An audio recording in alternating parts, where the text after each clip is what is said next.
لا تعتذر ببيئتك ولا تتكئ على صلاح من حولك.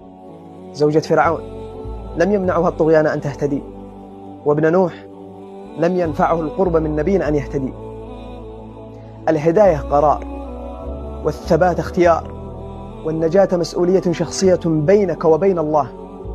لا تقل الناس حولي فاسدون فتبرر تقصيرك، ولا تقل أبي صالح أو مجتمعي متدين فتؤمن على نفسك. الميزان ليس بمن حولك، الميزان هو قلبك أنت. قد تعيش في قصر طاغية وتدخل الجنة، وقد تعيش في بيت نبي وتخسر نفسك. فانتبه، أعظم معركة ليست مع الناس بل مع نفسك أنت كل يوم. فاختر الله ولو كنت وحدك، واختر الطاعة ولو خذلك الجميع. فالطريق إلى الجنة لا يورث بل يسلك. السلام عليكم.